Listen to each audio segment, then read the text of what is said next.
Okay. Could you allow me to host? And I can share my screen. I think I set it up there. Try it Oh, and nice. see. Okay, yeah, it'll let me do that. Okay. You're well ahead of me, Sue. Thank you. No, it's just called dumb luck. I never shut it off the last time. Right. Well done. Okay. I'm let's see here. I'm gonna share my slide screen. Well, I like looking at you all. So I'm gonna set this up so that you're looking at my screen. I'm gonna present my screen, but I'm also gonna keep the chat open, and I'm gonna keep the gallery mostly open too, so I could see quite a few of you. So I think I chose the right county government building. there was yeah, always getting complicated, but yeah, it's welcome to a political messaging training that I've been giving for quite a while now, and I really love it, and I practically beg indivisible group leaders to invite me to do it, because I'm just a big fan of it. I think I'm a bit like, I've been converted, right? And I've got that sort of enthusiasm right now, and a little bit of my background, to get to the conversion story. Growing up in Western Pennsylvania in the 70s and 80s, my mom was a high school teacher. She was a substitute teacher for a while, and then she was a middle school teacher, and they went on strike kind of a lot. I mean, at least it seemed that way. And there was a lot of complaints about the teachers always going on strike. And I totally get it now with 3 kids at home with COVID. I want my kids in school because it's doing my head in, right? So I could see people's frustration. But, there was a lot of bile. There was a lot of teachers they get summers off anyway. There was a lot of kind of resentment built into it. And it just kind of hurt, listening to my friends' parents, say, teachers have it too easy and always go on strike. And I'm like, I'm in the room, like my mom's, and as I got older, I remember talking to my mom, like, we got to do something about this. Like, we live in a small town. Why we have a great newspaper. Why don't you just write letters to the editor, Mom, and just, like, set the record straight? And she never did. And I never did. And this isn't directly the reason why my county is now plus 17 Trump County, but just like as I was growing up, we were going from Union Democratic stronghold to a plus 17 Trump County, and every baseball team, Little League baseball team I played for, and Little League soccer team, I played for 4: Brockway Glass, Washington Steel, Jessup Steel, and Coca-Cola. So we had a bottling plant. And 3 of those were consolidated or closed by the time I graduated high school, right? This was like the de-skilling of the Rust Belt. And my town's population was dropping from 27,000 to 16,000. And that's why you have so many Steelers bumper stickers in Arizona and Florida and places like that, because people were just leaving. And it's always kind of stuck in my craw that we watched this happen without pushing back enough, we let the narrative go into kind of an anti-union, anti-teacher, anti-education sort of narrative. And I want to win that back. And so messaging and letter to the editor writings become really, like, a bit of a cause celeb for me. Now, in the meantime, though, I went into education, and I went and got a PhD, and I taught Latin American history, and I taught cultural history for about 15, 20 years. And that's how I kind of wound up in Minnesota. In fact, I taught at a research institution in Florida, and then I was offered a position at Gustavus, and I wanted to teach at a small liberal arts college. So I jumped at the chance, which meant I was part of the world of kind of facts and argument and footnotes and all that good stuff, right?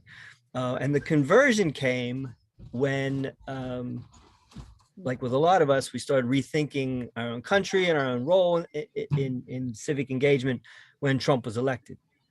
And I was super grateful to be in Minnesota when that happened and not Florida, as you can imagine. Mhm. I'm forever grateful to Mark Dayton, for being the backstop in 2017 to keep us, from becoming like Wisconsin, right?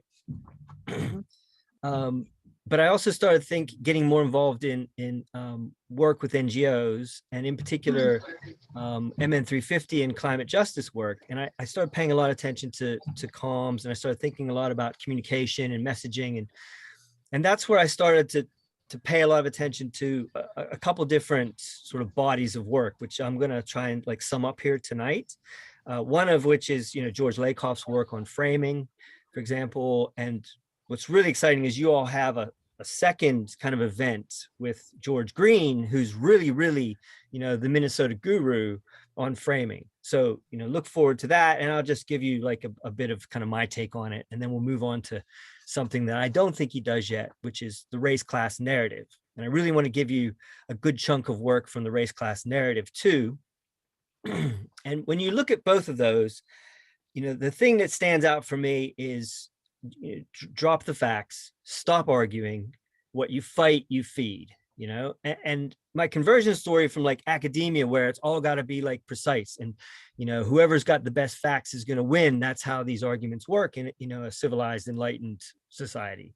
But in fact, political behavior doesn't respond as well as progressives would like to think. And so my moment of kind of like, well, it happened within the context of Indivisible, actually, where as I was kind of looking at a lot of like messaging work with MN 350 and climate justice, I also helped found a couple Indivisible groups in 2017.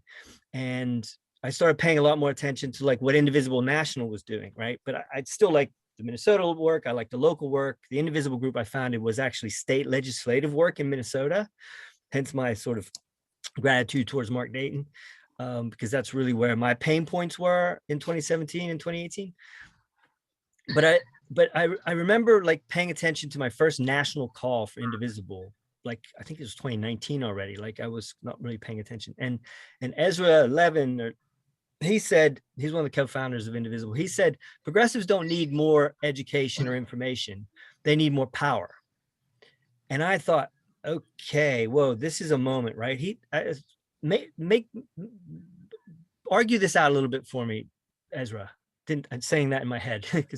And he said, we have all the information we need to solve the climate crisis. We have all the education we need to expand healthcare. We have all the info. It's there. Trust me, congressional staffers have this information. They have access to the experts. If they wanted to build out a different society, they could do it. They don't need more information, folks. They need more power. And so that was a shift for me where I started to think, okay, I know facts are important if you're building bridges, but we need to win some elections. And maybe to do that, my role can be less about this kind of long burn educational sort of process of, creating more enlightened sort of Renaissance women and men out in the real world.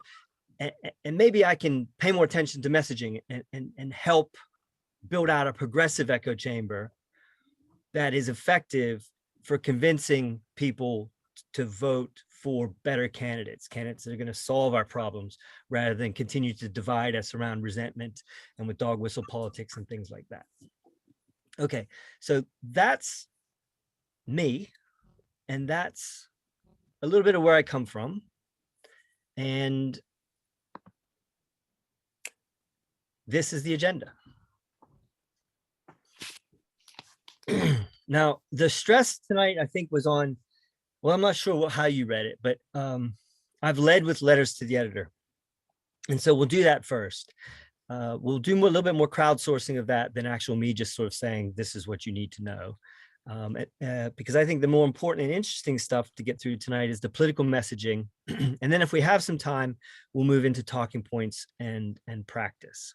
Because I think I'm going to give you a lot of information, and I think for some of you, particularly if you're coming to this for the first time, I'm going to ask you to actually rethink how you approach your messaging work, which means everything, which means every Facebook post you make, every comment you want to make to your uncle, every conversation you have with your neighbor, for example,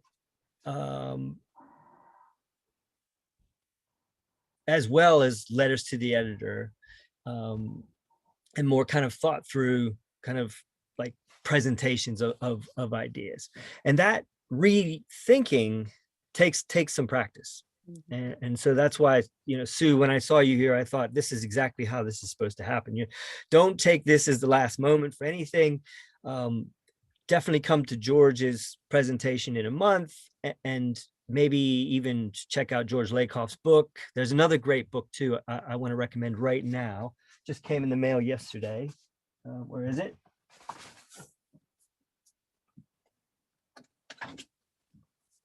It's by Heather McGee. Hoping you could see this. It's called The Sum of Us. Heather McGee, The Sum of Us. And it's a great book. The subtitle is What Racism Costs Everyone and How We Can Prosper Together, by Heather McGee. And McGee is like the clarified butter. McGhee.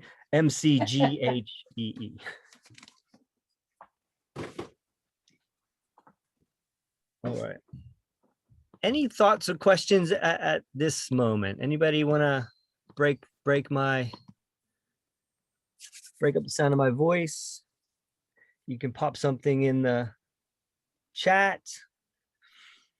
Maybe what you're looking forward to tonight, if you wanted to share that, or any sort of questions, or anybody else from Pittsburgh. Thank you, Arthur. Very fast on the Amazon. Although I would recommend your independent booksellers. But very cool, very cool. My kids are like, Dad, you got to get the Amazon Prime account back. And I'm like, no, Jeff Bezos not getting any more money from me. Holding firm on that. My kids, they're just, they don't get it. They hate it. All right. Where are we heading next with this? Okay, letter to the editor, writing technicalities. I really mean it when I say I want to crowdsource this.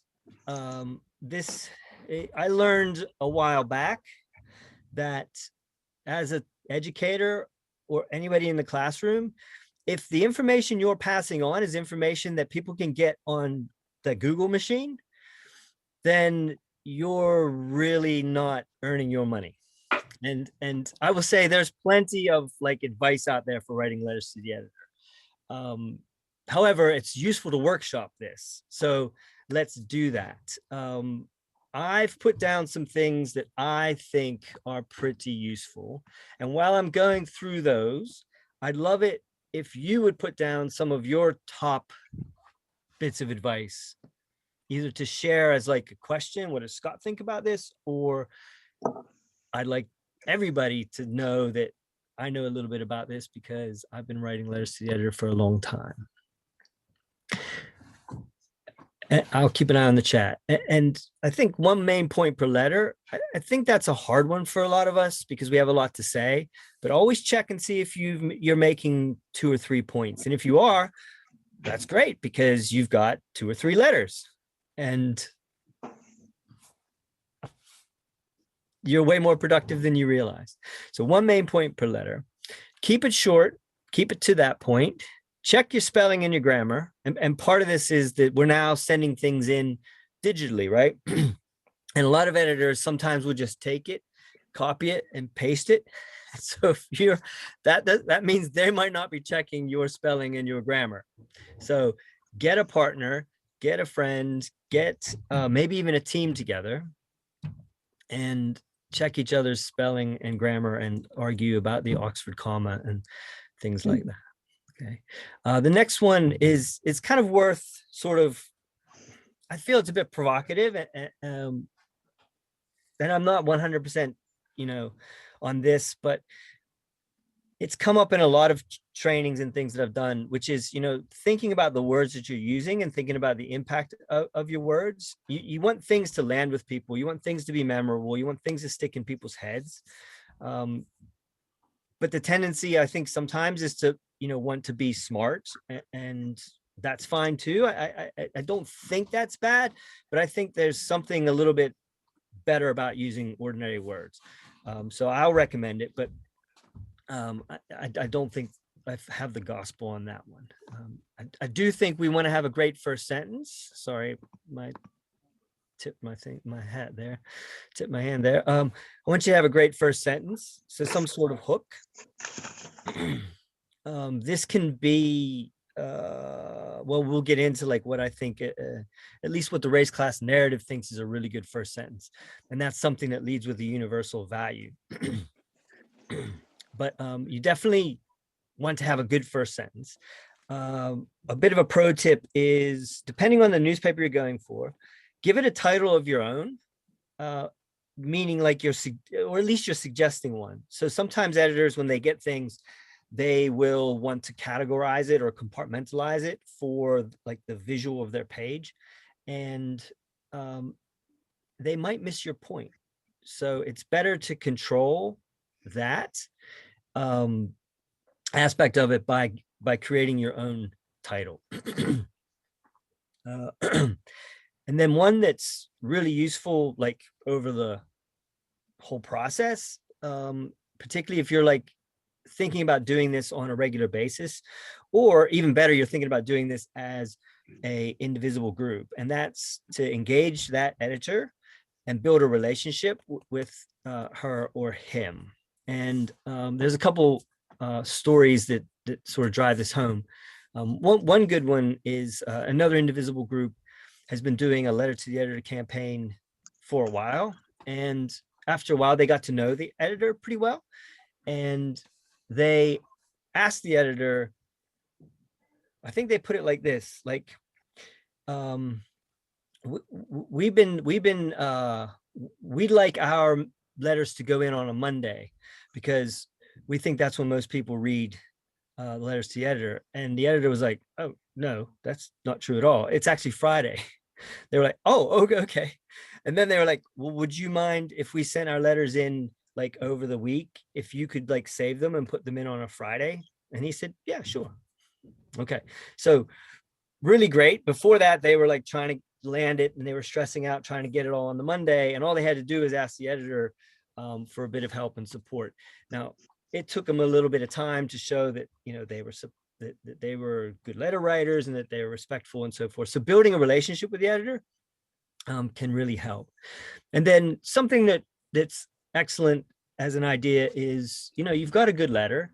Why not shop it around to different newspapers? You could try the Strib, you could try a local newspaper, you can even try newspapers that, you know, are quite further afield than you geographically. I think there's one caveat here though, and that's if you do get published, it's a nice idea to follow up with the other editors and say, oh, by the way, that letter's just made it in, you know, the other day to the Star Tribune. I'd still love it if you'd publish it too, but I just want you to know. And then they can decide whether they want to do that letter again. Okay. What about you all? Have you got anything that you know about letters to the editor?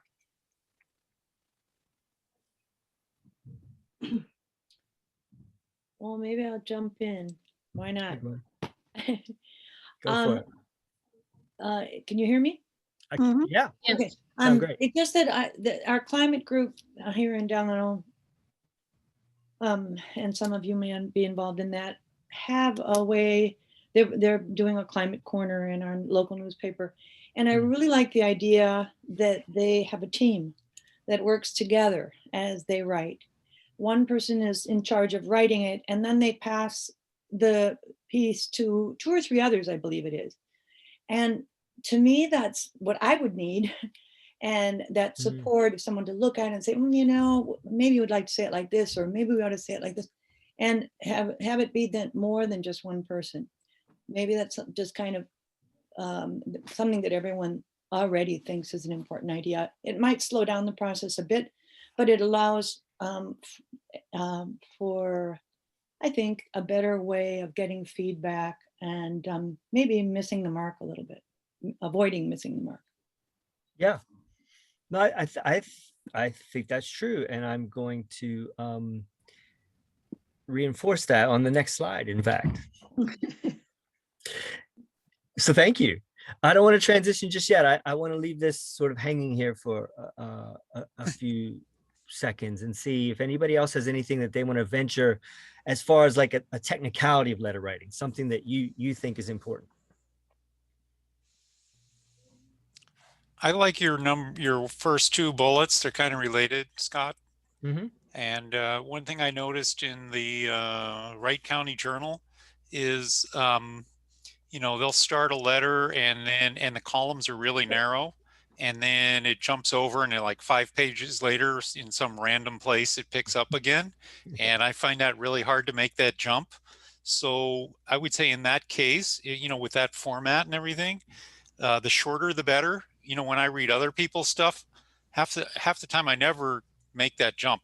You know, if it's that long, nobody's going to read the second part of it. This is the way I feel. I might I be think wrong, that's fair. but I think that's fair. yeah. Yeah. So I like it short and sweet. And That's that brings up, you know, that reinforces the point of really know your not just your audience, but get to know the format of your paper. Is it weekly? Is it daily? How do they break it up? How quickly can you get yours in? You know, because you want these things to like resonate with something that's actually happening at the time. Okay. We're not going to leave letters to the editor just yet. I'm going to move on to the next slide, which is about strategy. And Gwen, this is something I felt that you were talking about. But by all means, if there are other technical things that come up, let's get them in the chat. And I do see two, actually. What about a letter to a politician with a copy to the paper? I think that's great. I think that's fabulous. I think it's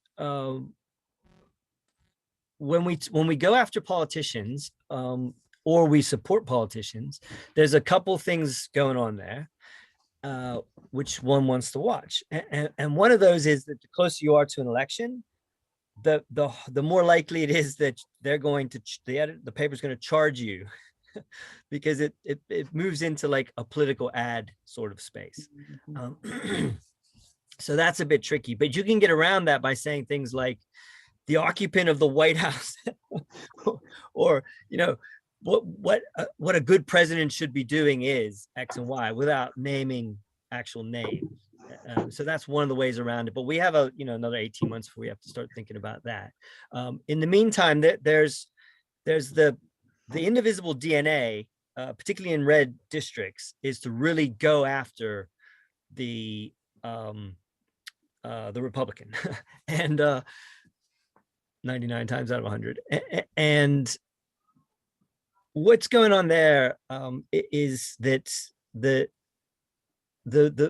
politician, almost all politicians spend a lot of time on their brand, on their image, and that's why they only say certain things. That's why they only show up in certain places. They try to protect themselves from being in a situation where they're not quite in control, right? We saw this with town halls when we started to show up at town halls and ask tough questions. They changed the rules of the town halls where they would only allow, a certain number of questions, and those questions would be drawn out of a hat. And, you're not even sure if that's actually what's on that piece of paper. And what Indivisible suggests, for example, is to really go for the politician in your letter, for example, in ways that disrupt their brand, that really affect their image in the public eye. And so that's a tip about like going after the politician. It's not so much about arguing with them or proving them wrong, or those could be tactics, but that's not the whole point. The strategy is you're trying to undermine them, and the image that they're trying to project. And a nice way of thinking about this is if you could show them to not be representative of their district, that always hurts them as well, right? Okay, they're too extreme. This view is well outside the mainstream of what ordinary folks in Wright County want for their children, things like that. Okay. Other question from Lee is, how many co-authors on a letter is appropriate?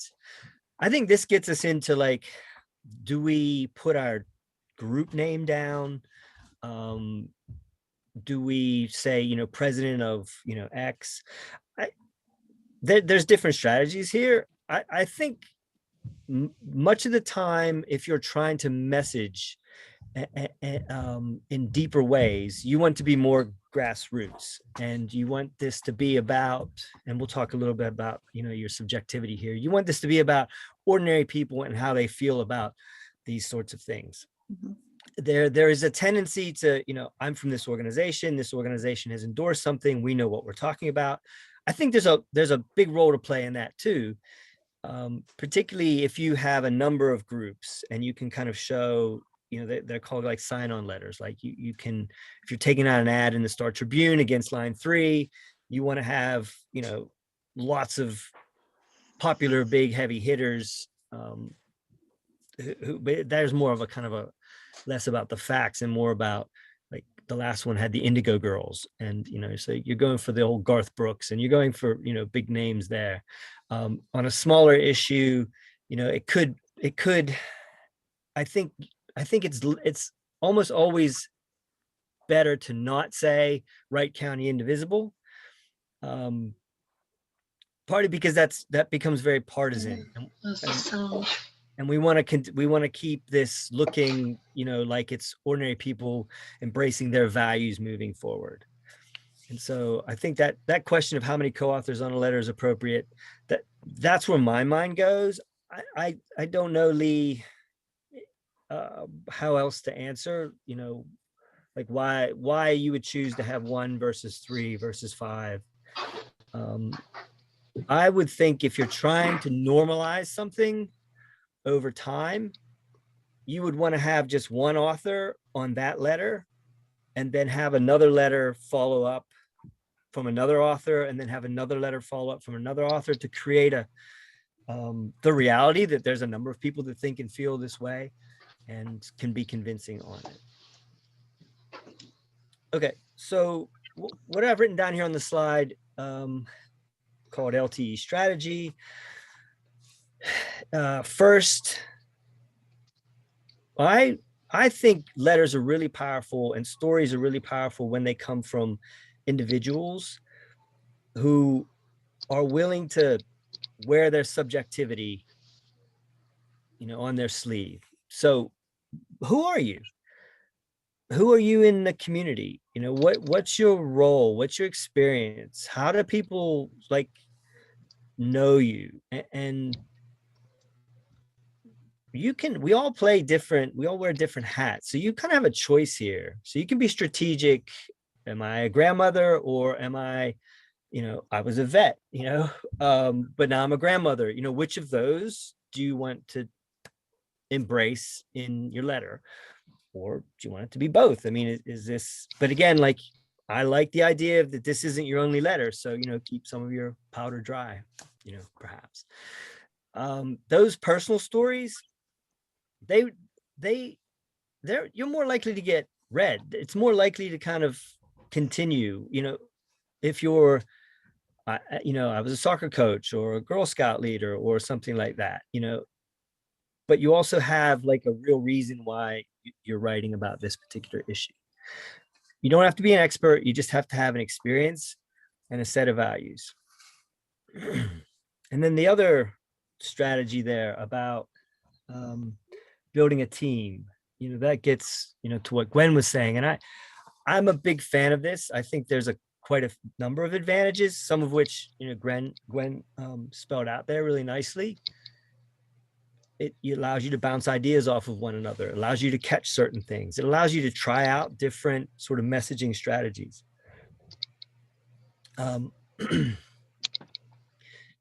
If you have a team, you can create a regular stream of letters, and that really helps to normalize an issue.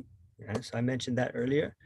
And one of the things I like about a team is that you're all reasonably politically engaged, and you probably have different inputs in your lives on the issue, and you're reading slightly different things, and you're following, different news sources and different politicians and things like that.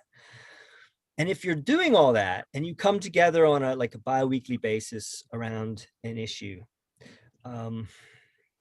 your meetings might be a little longer if you're kind of sharing the things that have happened, but you can also crowdsource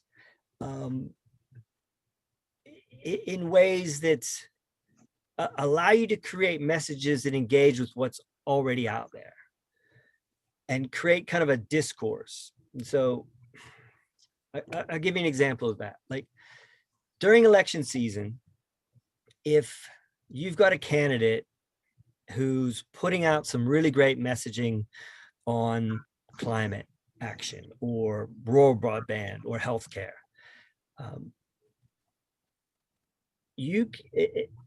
and you're also listening to what's happening, you know, in the workplace or with your family or what have you, and their concerns around these issues.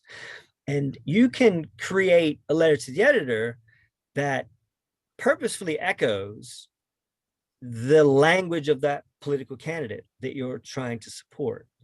And the best case scenario here is that somebody reads the newspaper in the morning, reads your letter to the editor, and then the mail comes an hour and a half later, and there's a political flyer in there from the candidate, and just enough time has passed that they don't quite remember your letter to the editor, but the ideas have gone in there, and then they get reinforced when the flyer comes through their door.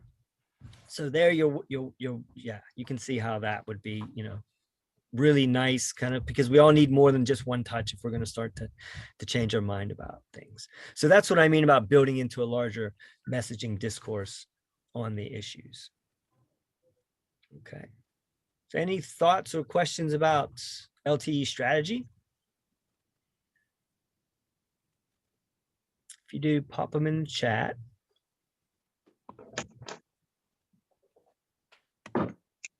I'll go on to the next slide here, which is really just a couple hot links. And oh, you know what I'm going to do? I'm going to let me make sure I got the permissions on this. Gotta get this out of the way.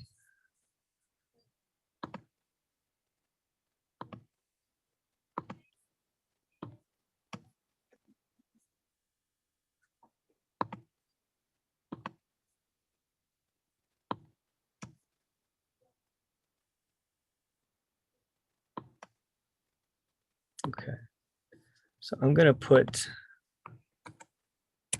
this slide deck in the chat. And I think when you're there, you could go to slide number 5 and you can click on these two letter to the editor writing guides. But I'll say this, Indivisible aren't the only people that have put together letter to the editor guides. And in fact, if you're on a particular issue, it's worth Googling national organizations and letter to the editor and national organizations that touch on the issue that you care about. So I just know, because I've done a little bit of this in the past, the ACLU, for example, has a whole letter to the editor sort of guide built into their website. And a lot of other organizations will too.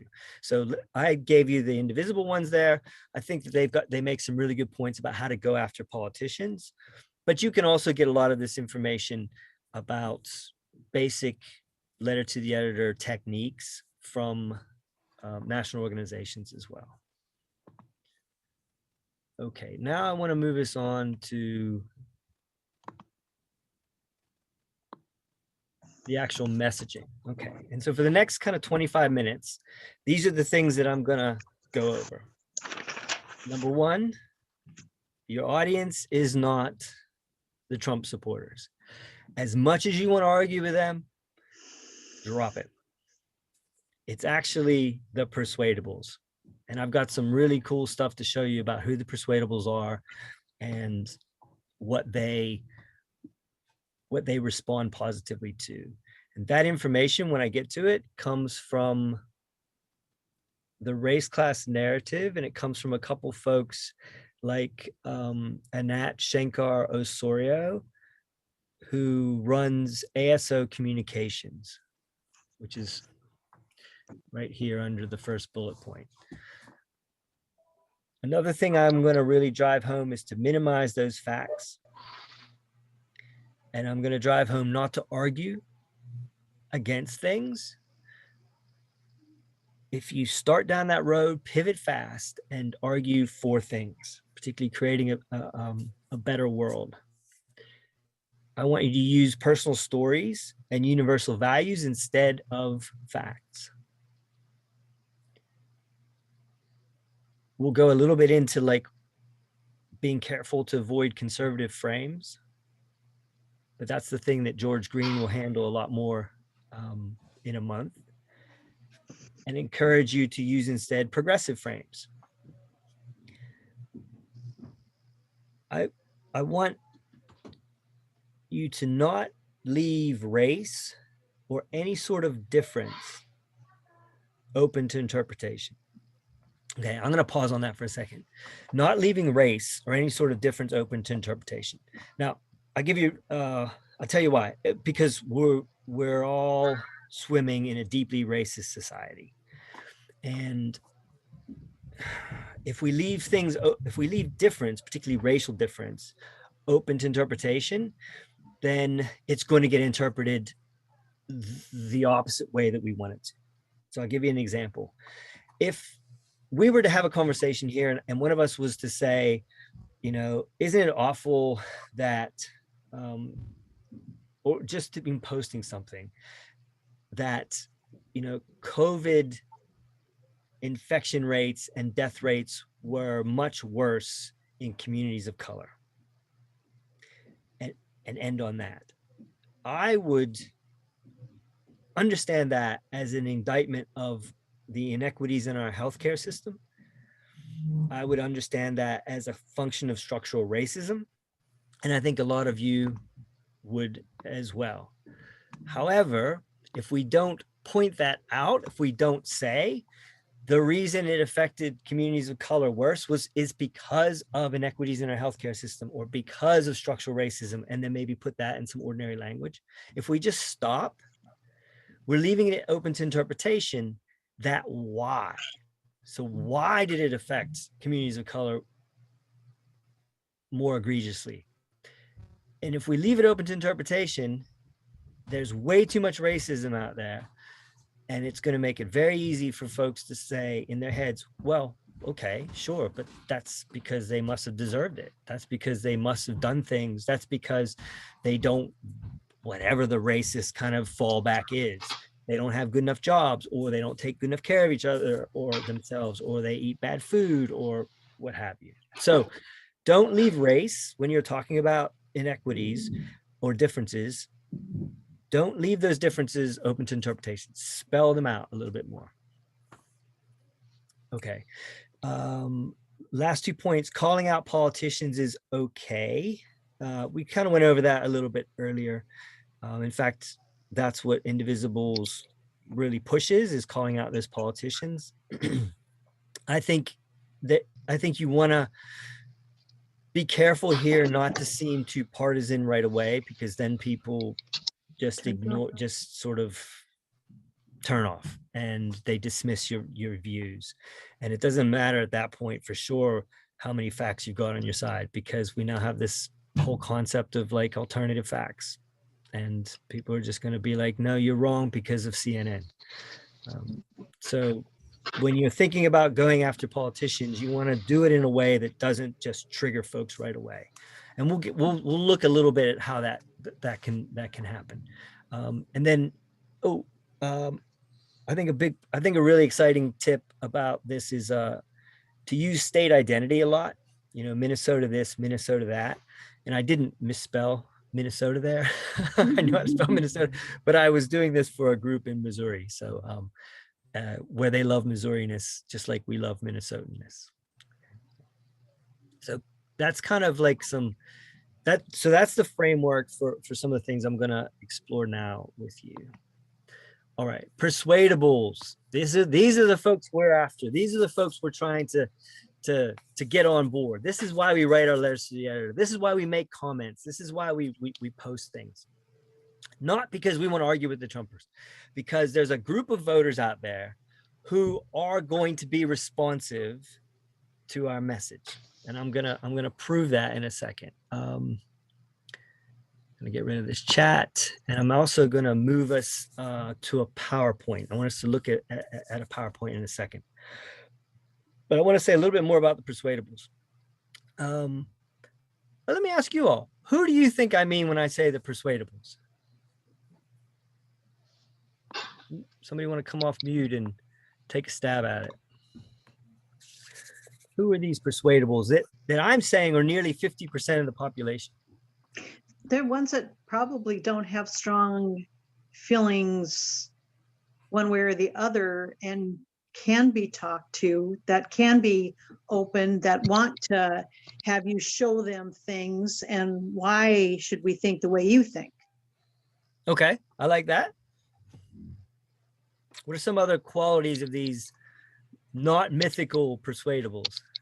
I think it might be my neighbor who I always thought was a staunch Republican. And when we really started talking about that before the election, she was willing to hear everything I had to say. And I was real careful to say, I don't want to influence your vote. Mhm. But it was like, had no clue. And they're my neighbors that I thought were Mhm. of a very different ilk. So it was good to have that experience and realize that we know each other and we have a relationship. And even though I put them in a category, that I was wrong. Okay, I like this too. John wrote independence.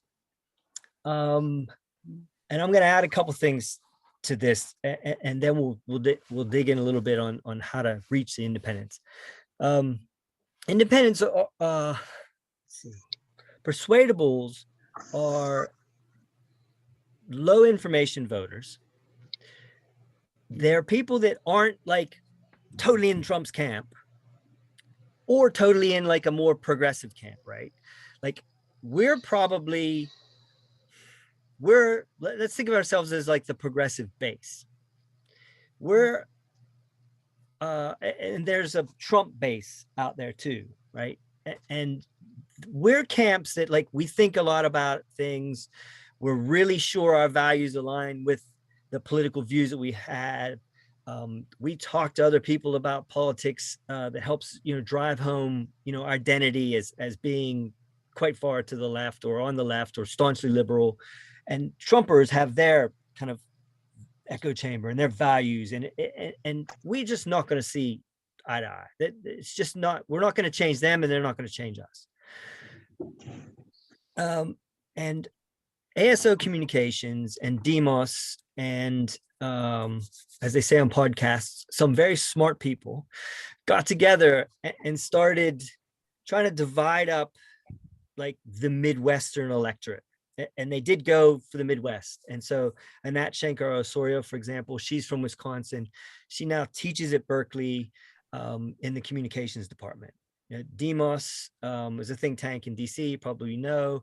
There's Heather McGee. I showed you her book. She's been working for Demos.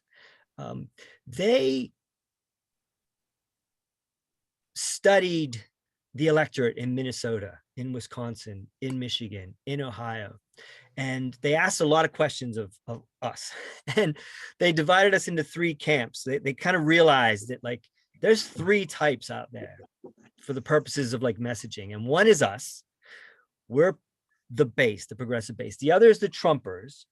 And in a place like Minnesota, we're roughly the same amount. Like if you took the whole state.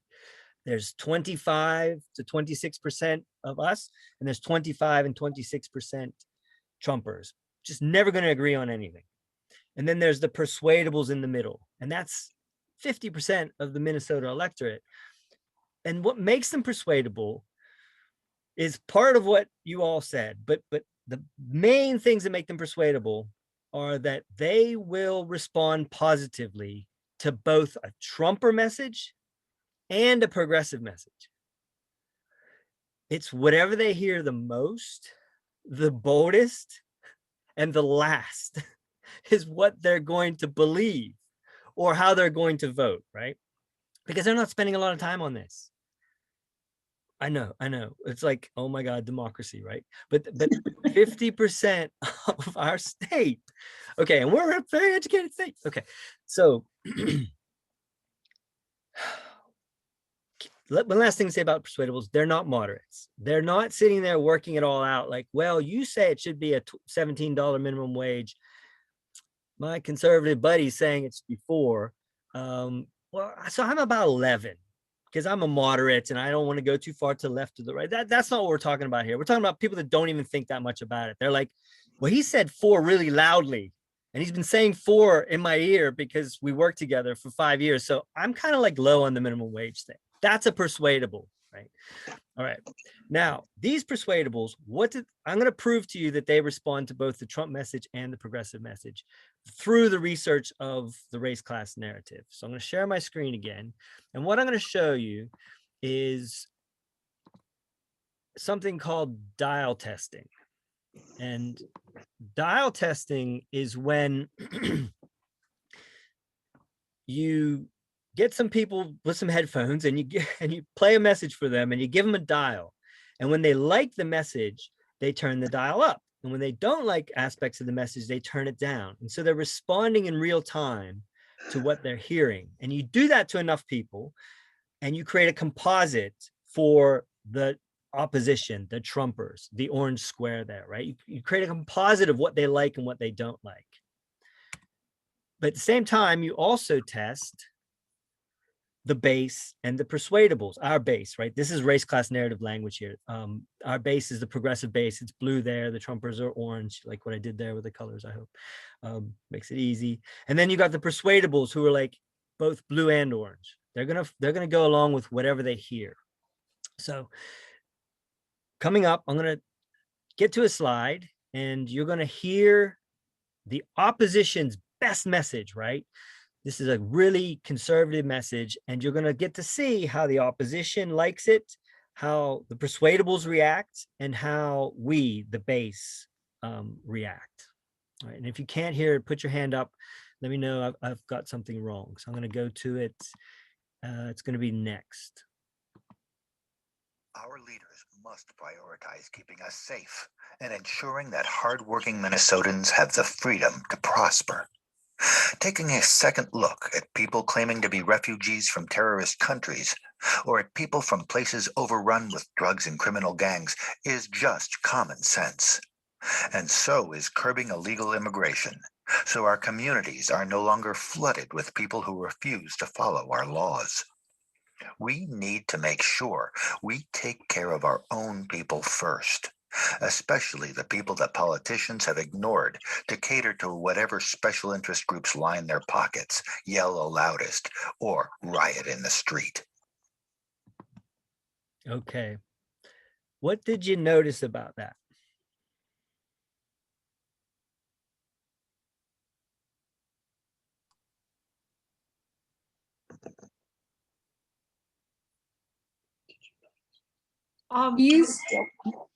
Excuse me.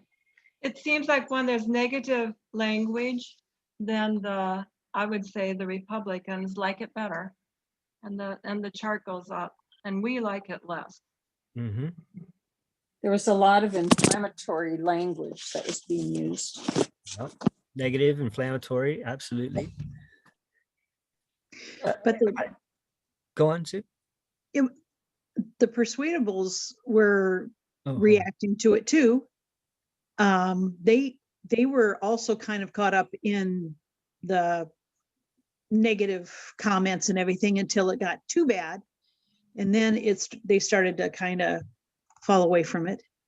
Yep, well spotted. Yep, and they only fell away from it a tiny bit. It still tracks, doesn't it? They're still at 70 if you're looking at it and you're thinking, oh my gosh, okay, so that a lot of people say, oh my gosh, we're in deep trouble if 50% of the population really likes a proto-fascist message, which is exactly what that is. I mean, that is downright scary where that's going to head next. And the persuadables are like, hey, it's bold, it's confidence. You know, they got a point. I like this. All right, okay. Blood pressure going to come down on the next slide because this is going to be the progressive message that tests the best with the persuadables. And you'll note that the persuadables like this up to about 70. Let's see how they like the best performing Minnesota progressive message. Here we go. America's strength comes from our ability to be there for each other, to knit together people from different places and of different races into a community. For this to be a place of freedom for all, we cannot let a greedy few and the politicians they fund divide us based on what someone looks like, where they come from, or how much money they have. It's time we talk to each other and stand up for anyone getting bullied or shut out by ugly rhetoric. We must pick leaders who honor the golden rule, treating others as they want to be treated. Together, we can make America a place where freedom and community are for everyone, no exceptions. Whew. Okay, what did you think about that one? What do you notice there? Look at how high the opposition went. I know, right? Even they liked it. Ah, Jeez. I got to say something about that. That's a Minnesota aberration, which we should all be very proud of. It is. Like Ohio, for example, when they did this in Ohio, the opposition didn't really like it that much. They were below 50. Wisconsin, whoa, they were below 50. Mhm. In Minnesota, even the Trumpers respond kind of positively to this message. So, yeah. So there's a lot of hope in Minnesota, and we're a blue state, so Mhm. it kind of tracks. Our Trumpers aren't that Trumpian. Okay, so that's positive, right? And now the message that you heard, in a little bit, we'll break that down into like things that you can replicate in your messaging, either on social media or letters to the editor and so forth. Okay. But before we do that, I want to go back to this. Okay, so get that out of the way. Where's our persuadables? There they are. Okay, we want to get to those persuadables. So how are we going to do that? Well, here's some key points. Drop the facts.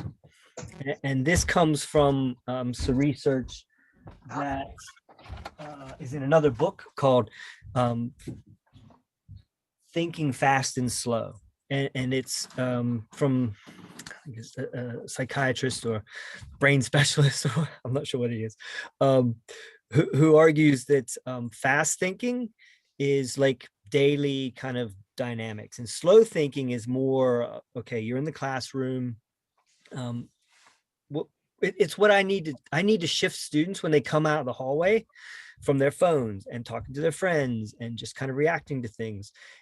I need them to sit and recalibrate into the slow thinking sort of realm of like facts and information and so forth.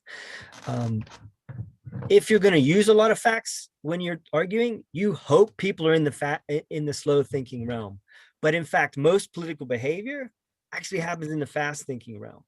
And so this is a kind of like a brain research based argument for why we want to drop the facts. Another reason you want to drop the facts is because as soon as you're moving into facts, you're arguing, right? You're either implicitly or explicitly arguing, and folks can sense that. And that puts their hackles up and makes them dig into, where they are. And you want to move people. And so the last thing you want is them to be digging in. So you don't want to be arguing. But also when you argue, what you fight, you feed. And that's a great line to remember. What you fight, you feed. And I'll give you an example of that. And it's got to do with frameworks. When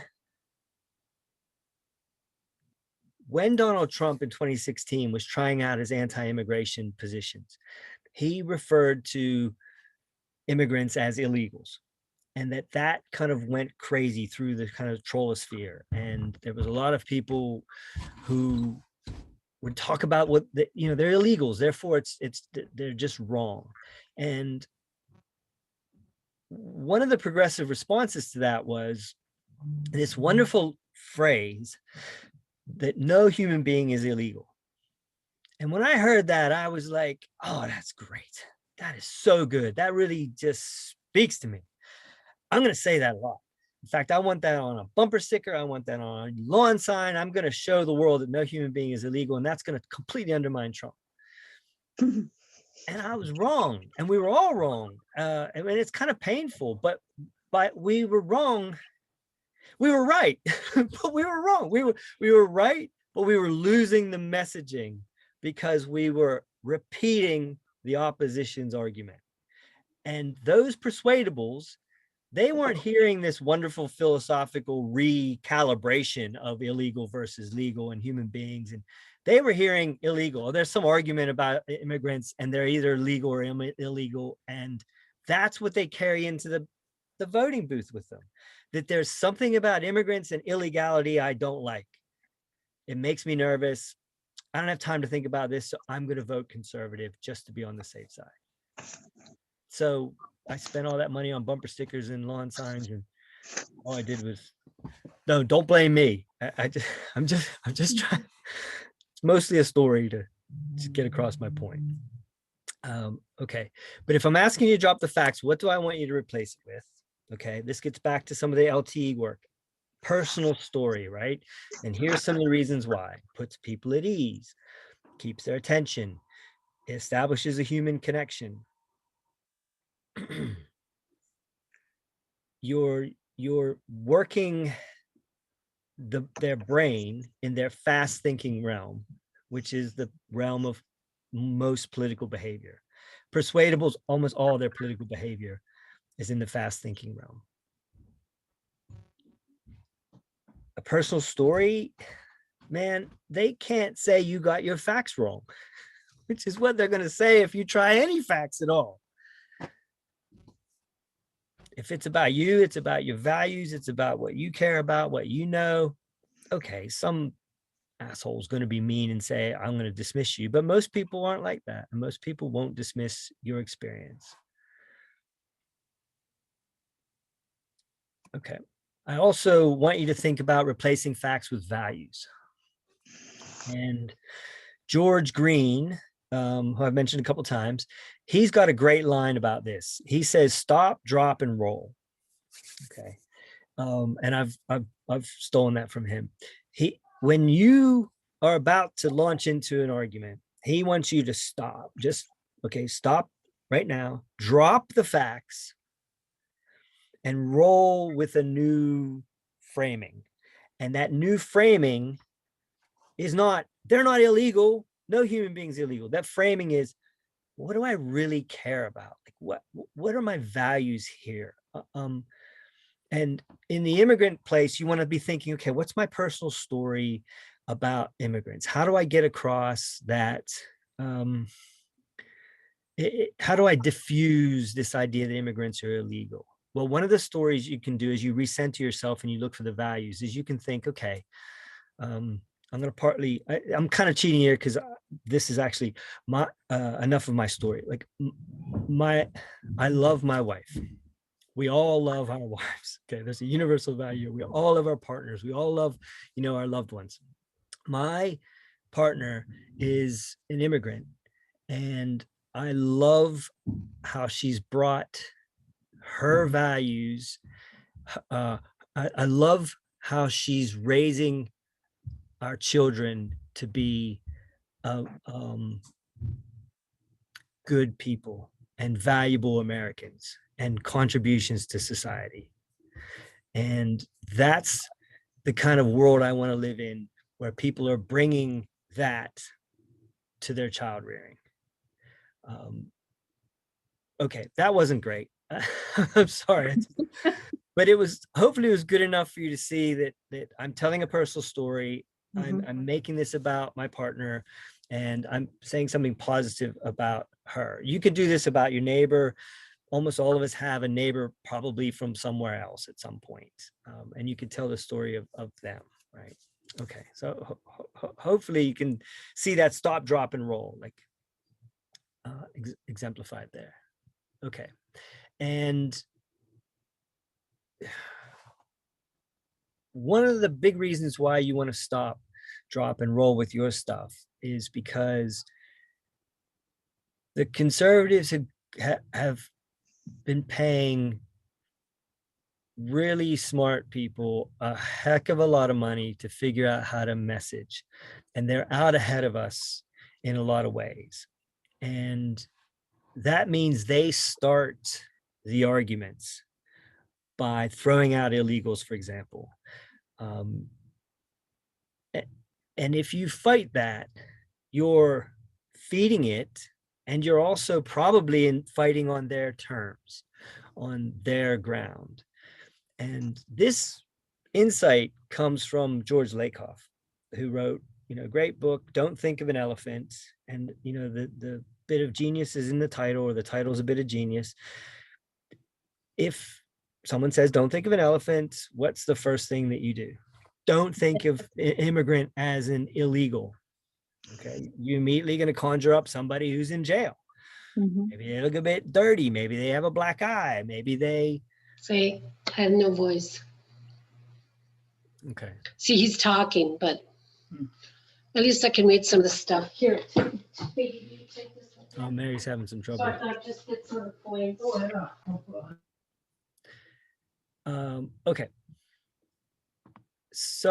Another example. I show this because I want you to think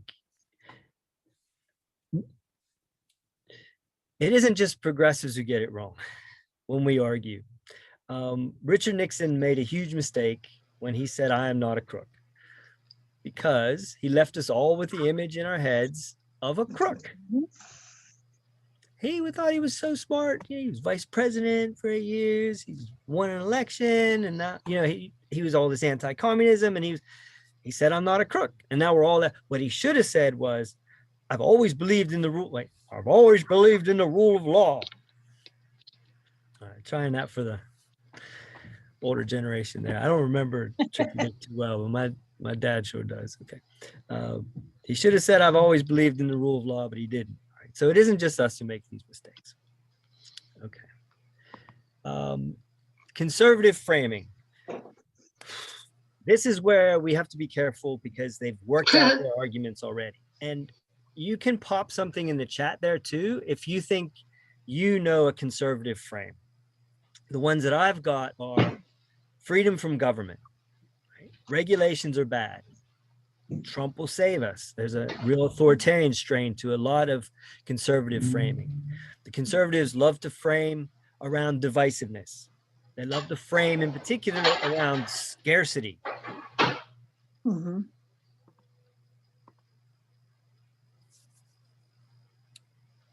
Do any of you have any examples of conservative framing that you can put in the chat? Taxes are bad. Nice one. Yep.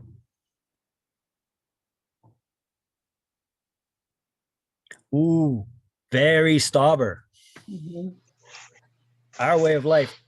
I've been thinking a lot about that one today. Fear. Yep. There's a lot of fear. There's a lot of anxiety built in the way that the Republicans message. Exactly. Okay. Let's change those conservative frames. Let's recognize them. Liberals are wishy-washy, lovey-dovey, snowflakes. Love it. Okay. So before I move on to the next slide, I want us all to okay, we're going to recognize conservative frames, and we're not going to argue with them. We're going to stop, drop, and roll to progressive frames. What are some progressive frames? What are some frames that really support liberal left agenda? Education.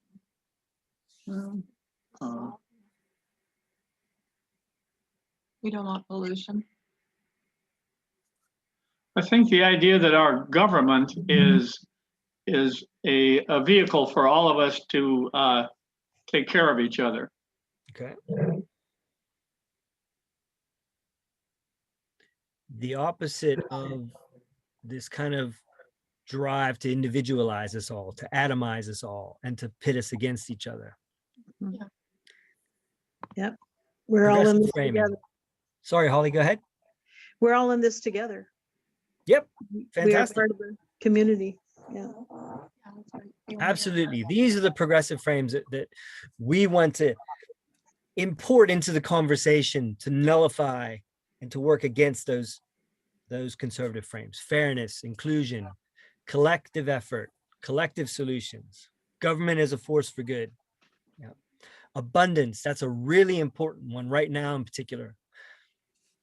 Not to let them have the austerity arguments back, not to let them have the scarcity arguments back. They threw that out the window with those tax cuts, but they're shameless. So they're going to try it again. And we got to be ready this time that and we have an easy one. We're the richest country in the world. Of course we can afford it.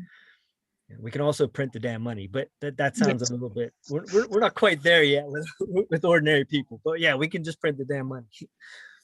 Interest rates actually, a growing economy will allow us to melt the snowball of debt. Right. No, just go with we're the richest country in the world. Mutual aid and hope for the future. And then the one that there are conservative frames though that I don't want us to reject. And I think you would agree. The flag, for example, right? Patriotism, freedom, our country. There's nothing worse visually than to have a Trump rally we know Trump's going to drive from the airport to that place to have a meeting with some small business folks in Burnsville. There's nothing worse than the Trump supporters lining one side of the road with flags, and then the Trump protesters on the other side of the road without the flags. Very bad optics, folks. So think about that in your messaging too. You want to have your flag. You don't want them to be the ones to control the meaning of our flag, for example, or freedom or patriotism or country. And, a really good example, I think, how to turn this around is like the mask and freedom and all that. Some of the good stuff I heard, well, what about my freedom to not get sick? What about my freedom to not be afraid that, my mother's going to die? What about, you can always kind of find an opposite for their versions of freedom. What about my freedom not to have my water polluted? Yeah. Okay. So yeah, don't give up on those. All right, let's see what's next. Okay. Now we're going to move back to that really positive messaging that the persuadables loved. Okay, now we're gonna break it apart a little bit, and this all comes from the race class narrative. I like that golden rule, Arthur. Yeah, religion works. Like, particularly, we have Isaiah in this state, which is really great. And I taught Latin American history, and liberation theology in the 60s and 50s, 60s, and 70s was really, really a powerful mover for emancipatory social movements throughout Latin America. And it came out of a particular school of thought within the Catholic Church. So if you are religious, look for ways of kind of reclaiming religion for the progressive liberal left agenda. Absolutely. Okay, now this slide here.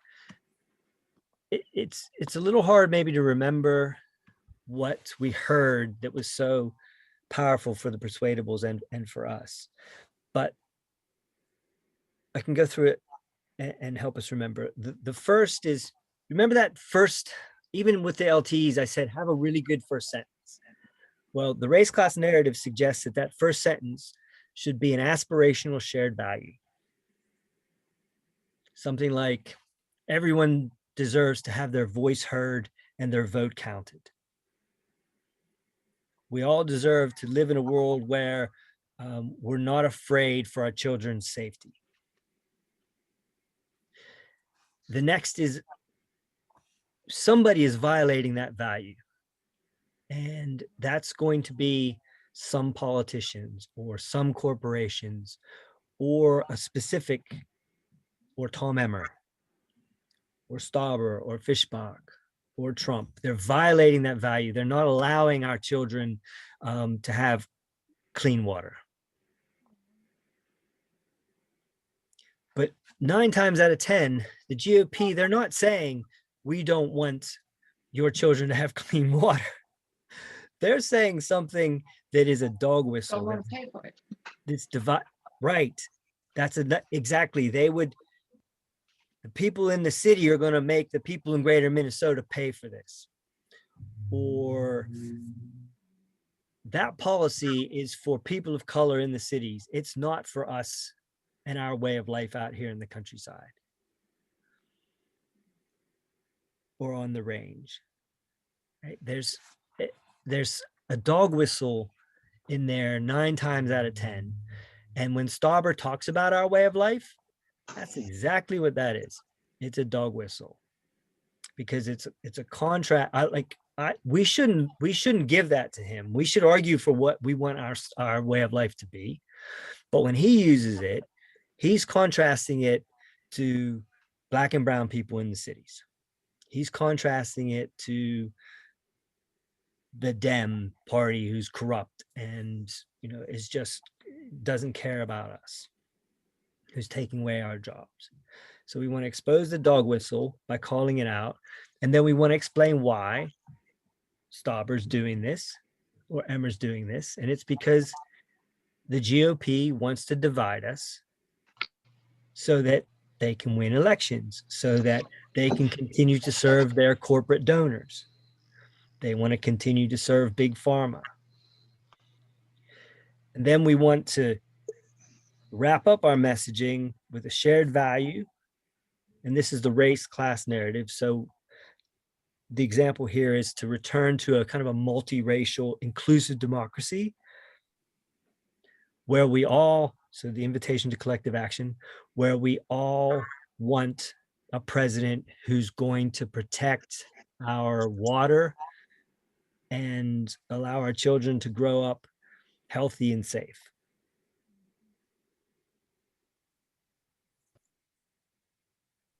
The next slide gives us a good kind of breakdown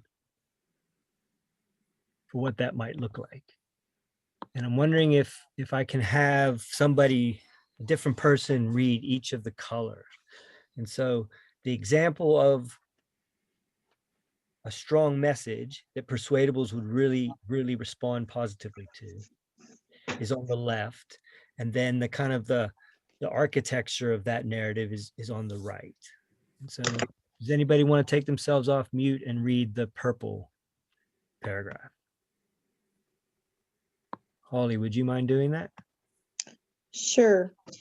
No matter the color of our skin, our gender, or what we will do for a living, most of us work hard for our families, and the purple is opens with shared value, names race and class. Mm-hmm. Okay.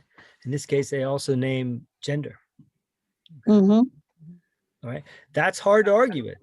Most of us work hard for our families. Okay. Who would like to read the blue paragraph? I'll do that. Go for it, Sue. But today, certain politicians and their greedy lobbyists hurt everyone by handing kickbacks to the rich, defunding our schools, and threatening seniors with cuts to Medicare and Social Security. They try to divide us from each other at work and in our communities because they know we're stronger when we have each other's backs. And it names racial scapegoating as a weapon that economically harms all of us. Yep. And now the body of that right there is a response to whatever triggered you in the first place. Okay, you were on Twitter, or you were on Facebook, or you were watching the news, or you were reading something, and you saw that the GOP are going in to cut again. They're using a scarcity narrative, and they're trying to defund education. So right now, for example, Tim Walz had a big press conference about 10 days ago about the importance of education and the inequities in education and how COVID has really hurt people differentially. And so he wants to bring more attention and more of the budget to education in order to rebalance those inequities. You're watching that, and Gazelka comes on and is like, well, we don't really have the money for this. Okay. Today, certain politicians like Paul Gazelka and their greedy lobbyists hurt everyone, right? trying to defund our schools, but you would back it up and say, okay, I just really want to support this education. So what's my shared value? Right. And then you drag it into the facts of the moment, which is Paul Gazelka is trying to defund our schools. And he's trying to divide us around this idea that there's a scarcity narrative and that some are going to benefit over others. And that's just not true. Okay, then we move on to the red text. Who would like to read that? We need to join together in union to demand that people who work for a living can earn a good living. Yep. Emphasizes unity and collective action to solve a problem. Really good. Okay, and this green one, who would like to read that? Just like we won safer workplace and civil rights in our past, invokes previous cross-racial solidarity, wins to combat cynicism. Yep. That wasn't on the previous slide. That's kind of an add in here. So I'll pause a second and emphasize why we look for opportunities to do this. And that's because a lot of persuadables are cynical. And that's partly why they're not paying a lot of attention to politics, and why they could vote for both Obama and Trump. That's another, like, one of those mind blown sort of things about persuadables. Like, how? Well, because they're not Trump supporters and they're not the progressive base. They can. So when John called them independents, another way of thinking about it is there's the swing voters. They're Obama, Trump voters in a lot of cases. So why are they like that? Okay, one, because they're not paying a lot of attention, but two, because they're not sure there's a difference. They're not sure politics even matters, right? And we don't want them to be dismissive of collective action. We don't want them to be dismissive of government being able to solve our problems, right? We're government. We pay the taxes. We elect our leaders. It could be one of us up there doing that. It isn't, but there are proxies. There are electeds. They work for us. So we need to anchor them into that we can do things. But to get them that far, we have to just get them to appreciate that it is possible. And pulling a story from the past is really useful. And now here's how I know that Tim Walz follows the race class narrative. Okay. Do you remember when he did one of his first press conferences? They loved this in Missouri. They were blown away by this story, right? So Tim Walz, in early COVID, was going to give us some bad news about how we were going to have to shut things down. But he also wanted to pump us up and say, it's going to be okay. We're going to get through this. And so he drew on a historical moment of previous sort of solidarity to get through this. And you know what he mentioned? Anybody following? I don't remember. You said one Minnesota, but. Okay, the one Minnesota is part of it. Is that there's the larger framework there, but he mentioned the Battle of Gettysburg. Right in the middle of a press conference about COVID, he said we're going to get through this just like we did at the Battle of Gettysburg. Yeah. And I was like, wait, I'm not from here. What is he talking about? But it didn't matter. It didn't matter that I didn't know. You all knew what he was talking about. And he just pulled it right out, right? And you think, oh, it's because he's a history teacher. No, it's because he's been studying the race class narrative. So's Keith Ellison. So's Peggy Flanagan. The Dems are on it. And I bring that up because we know that we need to repeat this stuff. We know it needs to be bold and confident and repetitive. And when you go away, you're going to think, oh, it's just little old me and maybe my little letter to the editor team. It's not. When you start to use this messaging and you start to look for it, you will see it in other NGOs. They're all using it. All the communications folks who do the websites and write the emails for loads of NGOs, progressive NGOs, are using the race class narrative now too.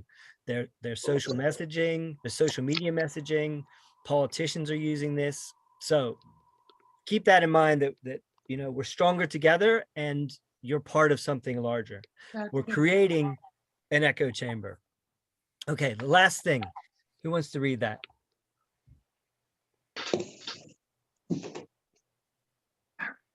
Mary. Shall I read? I it? will, Okay, Mary, by Mary, joining together, we have the power in numbers to make sure we get a fair return on our work. Can you hear? Mhm. Sure. Oh, okay. Connects joining together to achieve desired outcomes. Yep. There you have it. The anatomy of a very persuasive winning narrative for the persuadables. You're going to have these slides, Ah, so you can refer to them, Yay. Good. and you want to practice this because it's tough. And I really suggest that our indivisible groups create sort of teams and maybe have like a monthly meeting where you get together and you kind of strategize and plan. And then if you realize, hey, we might need to meet, bi-weekly, then you could do that as well. And, it can be a couple different indivisible groups can join together. So for, and help each other on this. I'm going to sum up, but you've already seen this site, this slide. I've changed the Missouri-ness to Minnesota-ness there at the bottom now. And I threw a lot at you there. Does anybody have any questions that they want to ask, or anything that you really are excited about and find revelatory and want to share back to the group? Well, I think for me, I write a lot of letters, and I have established a relationship with our weekly newspaper editor. But I think, and maybe Sue, you fall into this, they hear from me so much that they don't print it, and I understand, but then if we did a group, that would make more sense. And I'm happy, this is one thing I do like, and I'm happy to write letters, but maybe just not my name on it. Mary Beth, I know Artist Nelson, I think you're on here too, sometimes will write a letter and then she'll share it with the group. And if you are comfortable doing that, then we can take it, modify it for our own words, and put it in a newspaper, our own newspaper. So Right. anytime you write something, if you're comfortable sharing, I think that would be really helpful for the rest of us. Yeah, and I've had it published in Buffalo and St. Cloud, and no success with the strip, but Well, But you're I'll out do there. that. You're out there. Yeah, taking But this pictures. was helpful. Oh, good, Mary Beth. Yeah, taking pictures and sharing that in our Facebook groups, that's something I see a lot in indivisible groups. Mhm. Yeah, and celebrating, we got one in, this is great. And that encourages other people to help build our own echo chamber. One time I wrote a letter to the editor, and I had somebody who took the time to find out my phone number and called me just to thank me. Really? Saying I would have loved to have written this. It was about LGBTQ rights. And but she said, I don't dare put my name to something like that. So thank you. So I've started doing that myself. When I see somebody, this is for the local paper, and if I can find their phone number, I give them a call and just say thank you, and try not to be really creepy about it, but just say thank you. Okay. That's a very good idea. Thank you, Sue. Mhm. Other questions for Scott tonight, or comments? Well, thank you. I really appreciate it. It's a good review. Good. Yeah. I have a question, Scott. How are we going to get a copy of your slides? In the chat. Thank you, Arthur. In the chat, Okay. there's now a Google Doc for those slides, and they're yours. If you wanted to present to somebody else, just take it, adapt it, run with it. No, I can't. Can't open it, Mark? Right. Copy. We're all friends here. Okay. We're sorry you can't. Can't can- open it. I Can can you send it to to, Sue and she'll send it to all of us? you good with that, Yeah. Sue? That sounds great. That'd be fine. Thank That'd you. help. Sue. That'd be great. There's also, I'll do a follow-up, Sue. I'll send you a few links to resources and things. So it'll have the slide deck, and it'll have, in particular, it'll have links to the race class narrative material. And that, I'm not even sure they're called the race class narrative anymore. They've kind of like expanded out into like a big messaging juggernaut where they're putting out weekly briefings. And one that I just got today, I'm going to share that with you. Give me a tick. Want to ask him what that Yeah. means? Hey, Scott, Yeah. you said ASO Communications website. What does ASO stand for? It's the woman's initials, Annette Schenker Osorio. Yep. Okay, You could just Google ASO communication. yeah. Okay, here. And is- All right, now, hot off the presses, I'm going to pop this in the chat. And Mark, I hope you have better luck with this. This is a messaging toolkit. And this is how like we're doing things these days with Google Docs, right? Like, so this is a messaging toolkit and it's from that same core group of folks, Demos, Heather McGee, Annette Schenker Osorio, and then some others who have been there or thereabouts.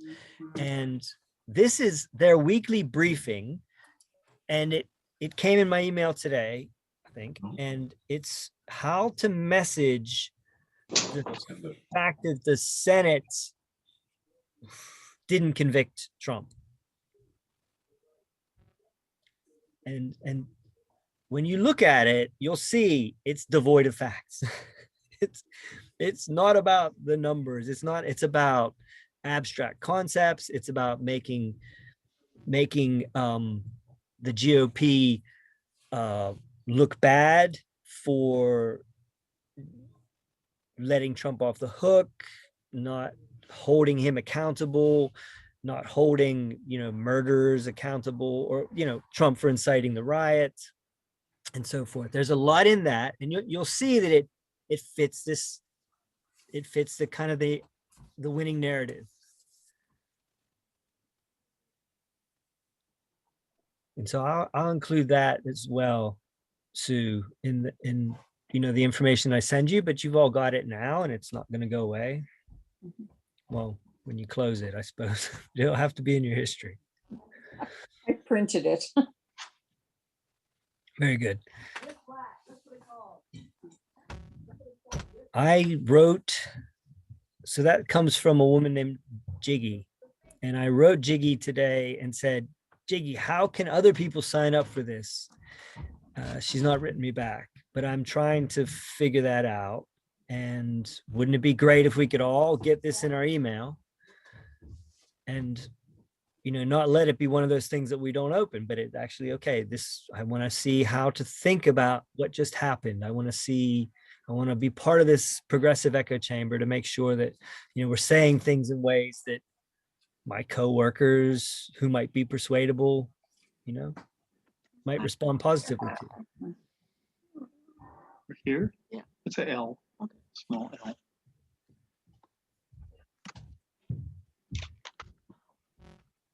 Excuse me, I was muted. We kept you a little bit longer tonight than we thought, but the information was good and I didn't see anybody leaving, so I think it was all okay.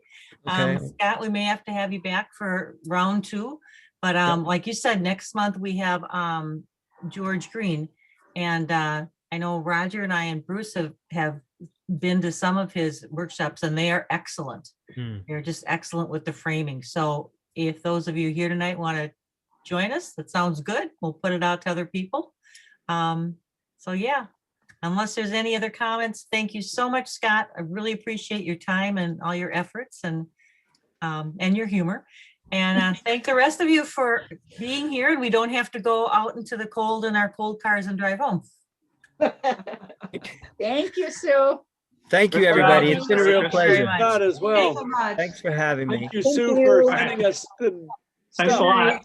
Thank Stay you. warm. Good Thank night, you. everybody. Good Thank night. you. Good night.